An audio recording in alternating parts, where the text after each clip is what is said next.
Bienvenue dans l'art de ta puissance, ton podcast pour un business conscient. Mon prénom est Cécilia. Dans la vie, je suis mentor et je t'accompagne à développer ton projet de cœur. Car devenir son propre boss n'a jamais été aussi organique et abondant. Mon leitmotiv dans la vie, c'est être libre. Et j'œuvre au quotidien en semant des graines de conscience pour qu'ensemble, nous osions être puissants et souverains de notre vie. Mets-toi à l'aise, l'épisode du jour va commencer. Bonjour à toi et bienvenue dans ce nouvel épisode de l'art de ta puissance. Aujourd'hui, on va parler humilité, on va parler d'une de ces composantes qui fait notre conscience et qui fait aussi notre capacité à développer notre projet de cœur. L'humilité, personnellement, c'est une ressource qui a toujours été challengeante pour moi. Je suis née dans une famille avec un schéma parental totalement dysfonctionnel et il y a eu une surcompensation de la part de certains membres de ma famille qui, du coup, moi j'ai eu vraiment l'impression, et ça c'est un truc dont je suis hyper heureuse, mais de grandir comme une petite princesse. J'ai toujours été aussi assez capricieuse et j'ai eu clairement, et c'est un peu une honte pour moi de le dire, mais la sensation que j'étais le centre du monde durant beaucoup d'années. D'ailleurs, à mon adolescence, ma mère n'arrêtait pas de me répéter « Tu n'es pas le centre du monde, tout ne tourne pas autour de toi. » Et pourtant, moi, j'avais la sensation que si, ou que la sensation que tout devait tourner autour de moi. Donc clairement, l'une des choses qui a été nécessaire pour moi d'apprendre quand je suis devenue adulte, ça a été apprendre à être humble. Et c'est quelque chose que, clairement, le système éducatif français n'enseigne pas. Moi, en plus, j'ai étudié l'économie. J'ai un master en économie. Et on t'apprend comme les grands penseurs sont géniaux, comme certaines théories valent mieux que d'autres. En plus, moi, j'ai étudié l'économie du développement, donc les rapports de force entre ce qui s'appelle, ce qui se dénomme pays du Nord, pays du Sud, pays en voie de développement, pays développés, et avec toutes ces théories tout autour de ça. Et j'avoue que l'humilité, c'était quelque chose qui a dû et m'a manqué énormément. Et l'une des questions qu'on m'a le plus souvent posée après mon retour au Pérou, c'est qu'est-ce que tu as appris après autant de temps dans un pays si différent que le nôtre ? Et j'avoue que ma réponse à chaque fois, c'était l'humilité. J'ai appris à être humble.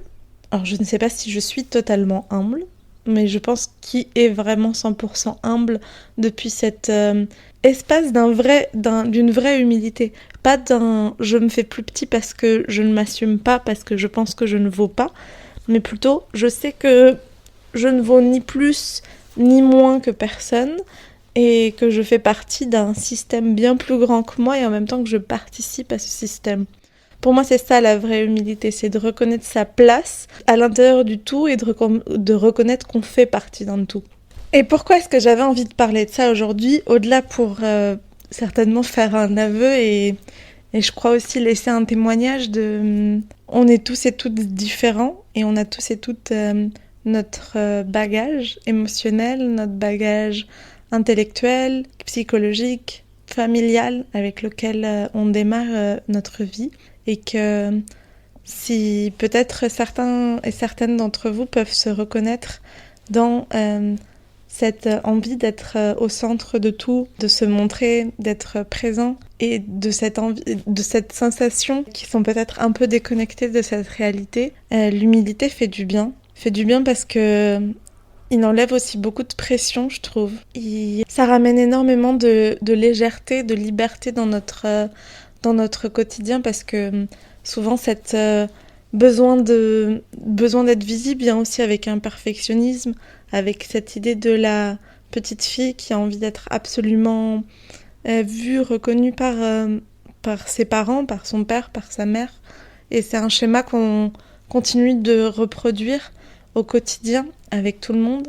Quand on entreprend depuis le cœur avec cette envie de partager quelque chose qui fait profondément sens pour nous, on a aussi cette sensation qu'on a découvert quelque chose qui fait tellement de bien et peut-être parfois cette frustration de de ne pas être vu, de ne pas être entendu.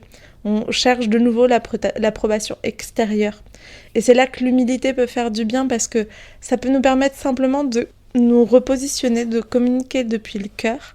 Et à partir du moment où on communique depuis le cœur et plus depuis un besoin d'être visible, depuis plus d'un besoin d'être reconnu, de gagner de l'argent, d'être au centre de quelque chose, plus on aura cette capacité à attirer à nous ceux et celles qui comprendront notre message, qui le recevront, qui pourront connecter avec lui et qui se diront « Ah ouais, mais ça en fait c'est génial, j'ai envie de me l'offrir pour moi parce que cette personne elle a l'air d'avoir compris, d'avoir intégré et pas de surjouer, de survendre, de surêtre, mais d'être simplement et profondément ancré. » Et certainement ce message, comme je l'ai dit, il n'est pas destiné à tout le monde. Certains ont suffisamment d'humilité, peut-être une fausse humilité, mais n'ont pas grandi avec ce besoin. Et si jamais ça te parle pas, cet épisode, et que t'en es là et que tu te dis non mais vraiment, elle, ce qu'elle me dit, ça me parle pas, je t'invite juste à passer un autre épisode parce que pour moi ici c'est parler de ma vérité, de mon vécu, de mon quotidien et aussi de ce que j'observe autour de moi. Parfois je parle de sujets qui ne me touchent pas tant que ça. Par exemple, quand je vais parler de communication, de capacité de se montrer, c'est sûr que c'est un sujet qui pour moi est plus simple parce que je pars avec cette envie d'être au centre des choses. Et en même temps, j'ai développé des outils aussi pour ça avec les personnes que j'accompagne. Et aujourd'hui, je parle de quelque chose qui est un peu plus personnel, où je me montre aussi beaucoup plus vulnérable. Et en même temps, si ça te parle pas, no worries. Ça n'a pas à parler à tout le monde. Et l'humilité dans ton projet de cœur, c'est ce qui va justement te permettre d'être au centre de cette loi de l'attraction.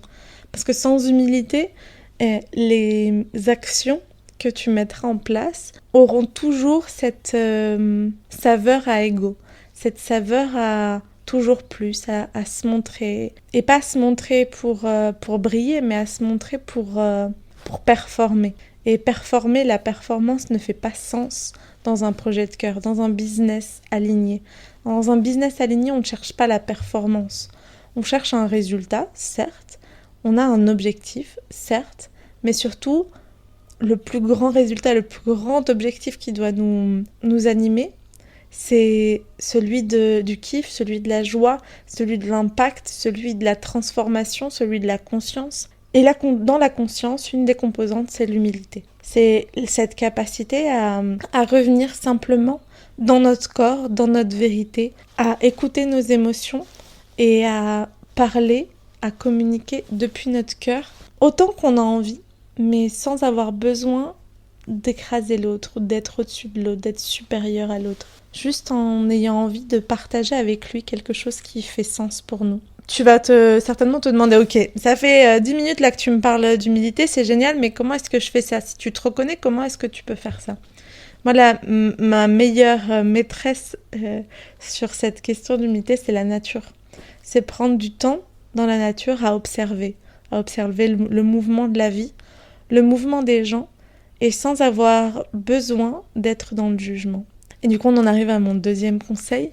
Donc le premier, c'est vraiment de reconnecter avec la nature, de prendre du temps à faire rien dans la nature et à observer ce qui se passe autour de toi, ce qui se joue, à écrire, à dessiner, à chanter, à danser, à exprimer cette part de toi de la manière qui fait sens pour juste revenir dans le corps, revenir dans ce présent, dans cette réalité.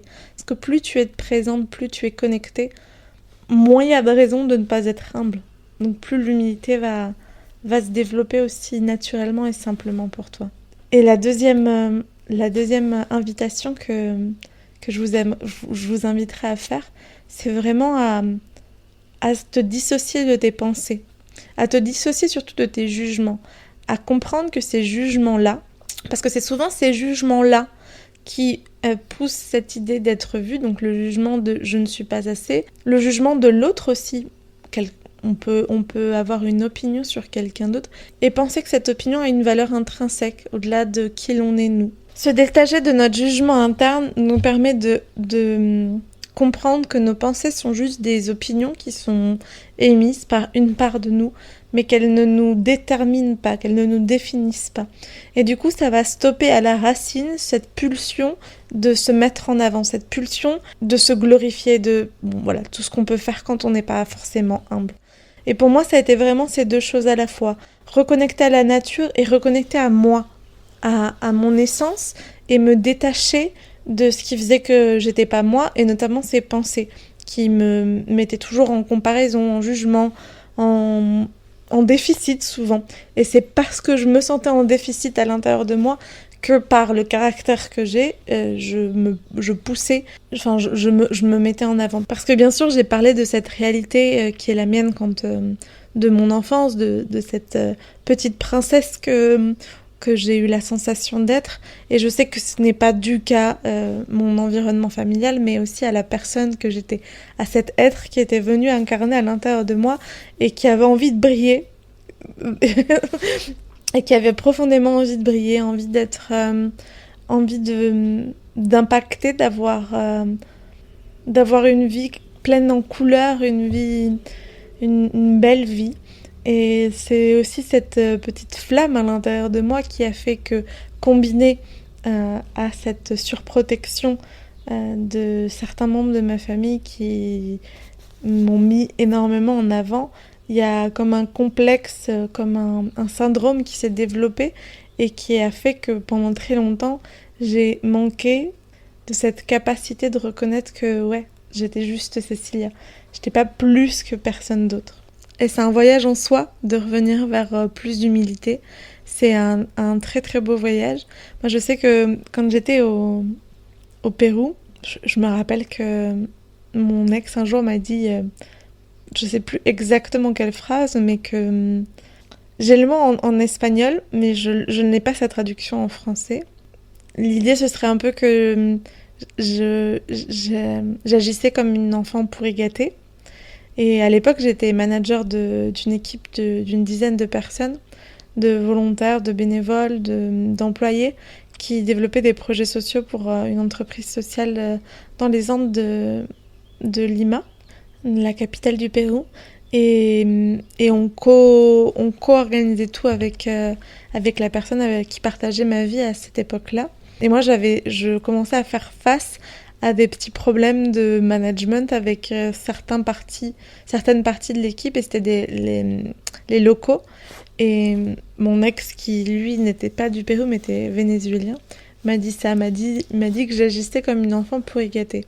Et ça m'a fait tellement mal que c'est vraiment ce moment-là où j'ai décidé de comprendre que tout ce qui m'avait été enseigné avant, justement cette sensation qu'on n'est qu'une fourmi à l'intérieur d'une énorme fourmilière qui fourmille de tellement de talent, de tellement d'amour, de tellement de bienveillance, de tellement de mouvement, et que si je suis une part importante de cette fourmilière, parce que toutes les fourmis importent, je n'en reste qu'une composante, et qu'avec ou sans moi, la fourmilière existera, la fourmilière fonctionnera. Et ça, c'était quelque chose, un apprentissage que j'avais déjà eu et que j'avais du mal à incarner.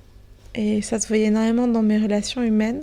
Et je me rappelle que cette remarque que l'on m'avait fait, qui était juste en vrai, m'a vraiment aidée à me remettre en cause, à comprendre que je pouvais agir différemment. Et ça a été un long chemin, mais par exemple je suis hyper fière aujourd'hui quand je vois le rapport que j'ai avec Fatima, où je peux pas parler pour elle, mais en tout cas je sais que de mon côté je fais du mieux que je peux pour lui laisser son espace et pour la mettre en valeur depuis qui elle est, depuis cette coopération et non cette idée de compétition l'une envers l'autre. Et ça a été un très grand apprentissage, un voyage ensemble. Et c'est le voyage d'une vie, parce que tous ces challenges qui se confrontent, qui se présentent à nous, c'est pas des challenges d'un moment, mais c'est des challenges d'une existence. Voilà ce que j'avais envie de vous partager aujourd'hui, depuis cet espace du cœur, depuis cet espace de vulnérabilité. N'hésite pas à me faire savoir si cet épisode de podcast t'a plu, en laissant un petit commentaire ou en laissant aussi une note sur ta plateforme d'écoute favorite de podcast. Franchement, c'est vraiment tellement génial la vague de soutien que je suis en train de recevoir en ce moment. Ça me nourrit, ça m'émeut et je vous remercie tous et toutes pour faire partie de ça.